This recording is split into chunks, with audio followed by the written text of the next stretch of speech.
Então vamos lá. Hoje nós vamos falar sobre o quê? Sobre um milagre que aconteceu em direito tributário.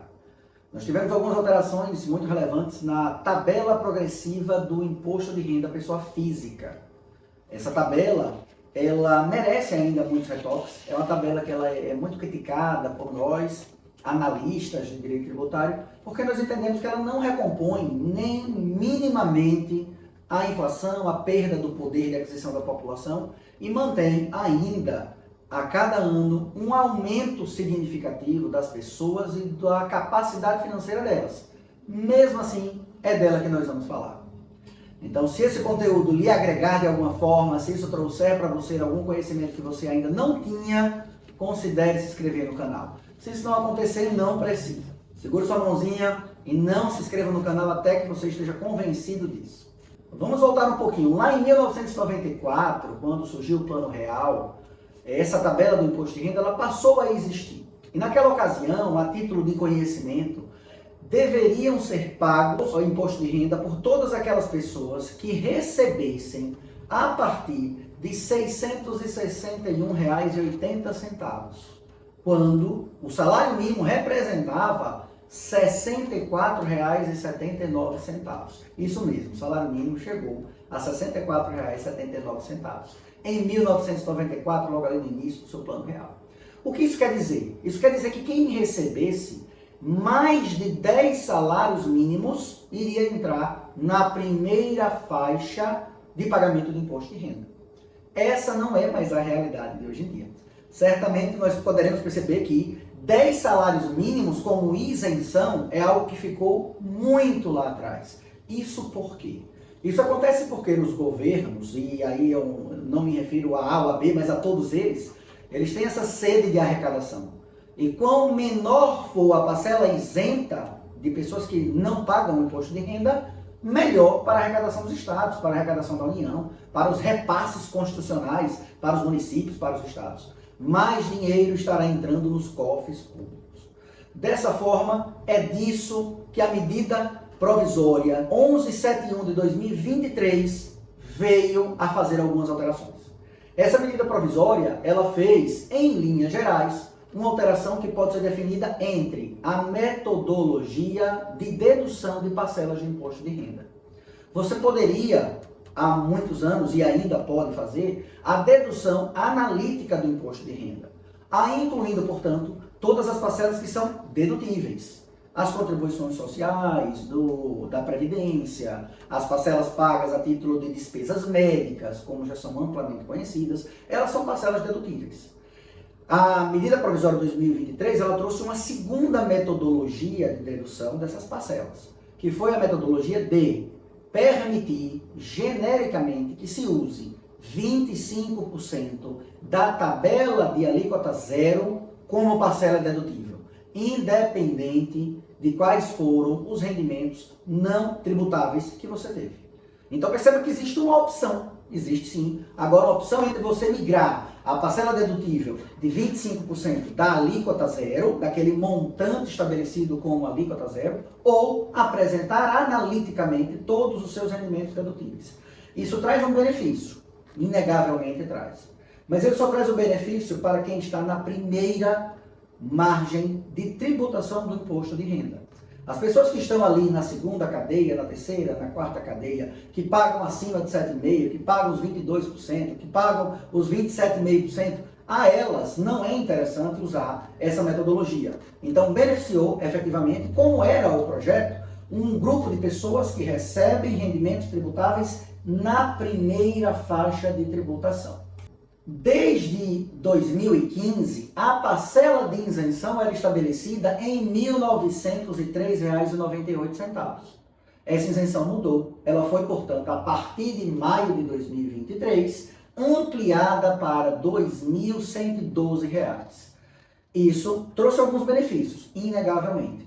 Mas como nós podemos utilizar de 25% da alíquota zero da tabela progressiva do imposto de renda para fazer de parcelas dedutíveis, em linhas gerais, vocês que recebem aproximadamente R$ 2.600 mensais vão voltar para a alíquota zero, porque estarão deduzindo a parcela de 25% de volta até o limite de R$ 2.112.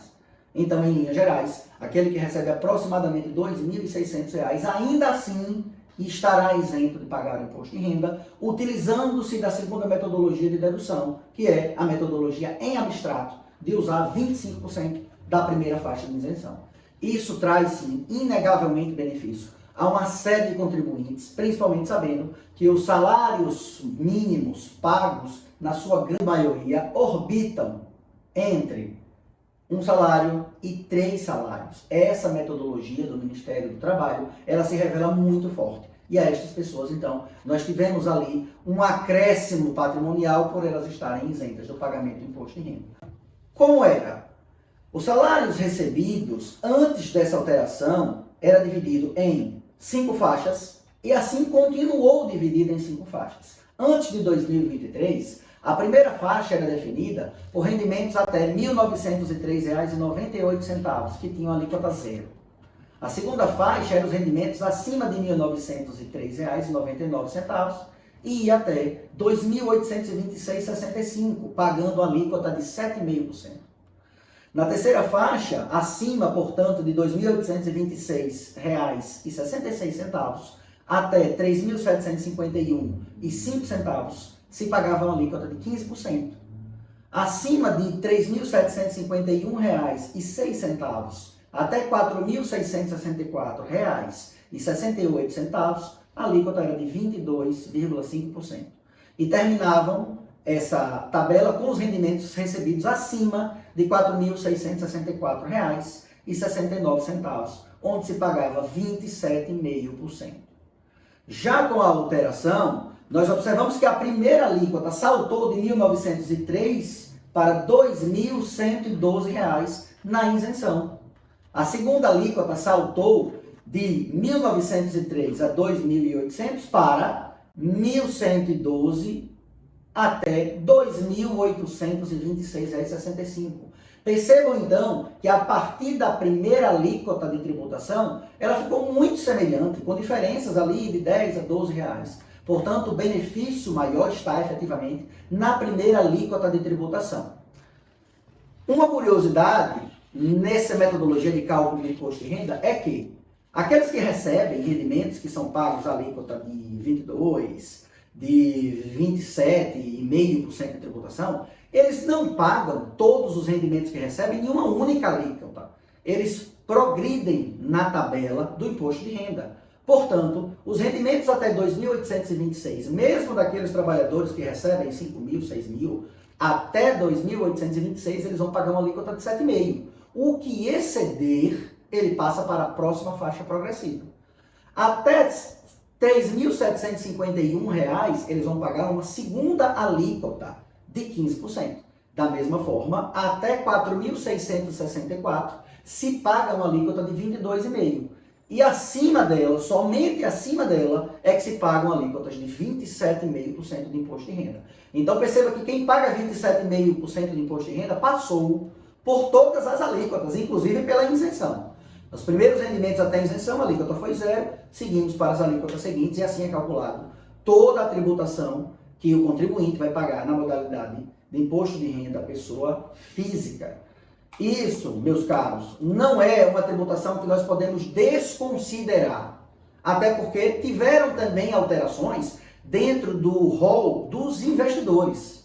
Nós passamos a ter a possibilidade de não todos os investidores que investem em aplicações financeiras de renda variável estavam mais obrigados a informar o imposto de renda. Apenas 2 grupos foram mantidos. O grupo dos investidores que tiveram vendas acima de R$ 40 mil dentro de um exercício financeiro continuam obrigados a declarar o imposto de renda. E quem fez venda de ativos com lucro, portanto, eles incidem nessas operações a alíquota de ganho de capital. Estariam também esses investidores obrigados a informar o imposto de renda. Isso excluiu do âmago das fiscalizações, do universo de que os auditores da Receita Federal precisam auditar, muitas pessoas. Isso tem uma razão muito prática. No ano de 2022, em setembro especificamente, quando saiu uma instrução normativa da Receita, se levantou que mais de 116 mil investidores passaram a atuar no mercado de renda variável. Mas o dado relevantíssimo é que apenas 112 investidores investiram acima de 500 mil reais. Apenas 1.013 investidores investiram acima de 50 mil reais. E se nós observarmos, 69 mil investidores investiram entre 40 e 200 reais. Percebam, portanto, que esse universo de investidores que precisariam ser auditados pelas regras anteriores, considerando que antes qualquer investimento era passível de ser auditado e estava obrigado a informar o imposto de renda, e a partir de agora não mais estão. Apenas as duas hipóteses anteriormente relacionadas. Isso serviu para excluir um universo muito grande de pessoas que seriam auditadas. E assim, evidentemente, o serviço, o trabalho dos auditores fiscais, ele seria reduzido. Portanto, percebam, talvez isso seja uma mudança de comportamento. A mudança da tabela progressiva do imposto de renda, sem sombra de dúvida, é algo inovador, é algo extraordinário no quesito tributação, considerando que as nossas regras, geralmente, elas vêm para trazer uma tributação a mais, uma fonte de arrecadação a mais, mas nesse ponto foi levado em consideração todo o trabalho que está por trás de auditar esse universo de pessoas, e talvez isso não estava valendo a pena. Essa mudança social, esse comportamento de investimento, esse comportamento de auditar parcelas de uma sociedade muito significativa, trouxe a necessidade de mudar a tabela do imposto de renda, que desde 2015 não sofria nenhum tipo de ajuste. Nós ainda estamos com ela muito distante do que é a inflação, de fato. Precisamos melhorar muito essa tabela para que ela se recomponha com o seu sentido original da criação. Vale lembrar aqui que os isentos ao pagamento do imposto de renda na sua criação eram todos aqueles que recebiam até 10 salários mínimos. Isso daria rendimentos aproximadamente de R$ 13.200 em uma cotação de real na data de hoje. E perceba que R$ 13.200 é um salário que não é pago à maioria dos trabalhadores brasileiros. E dessa forma, a isenção ela é muito menor do que 10 salários mínimos. De qualquer forma, é um grande avanço. E nós esperamos que cada vez mais a tributação ela sirva para arrecadar tributos de quem tem mais capacidade contributiva. E essa é sempre a metodologia que deve ser buscada na matéria de direito tributário. Por isso, ficam todas essas mudanças. Aqui nesse canal nós falamos sobre o direito tributário, trazemos informações atualizadas e confiáveis. E vocês, se conhecem alguém que tem interesse nesse conteúdo, transmitam essa informação, encaminhem esse vídeo, curtam, compartilhem e se inscrevam no canal para maiores informações. Eu fico por aqui, até a próxima.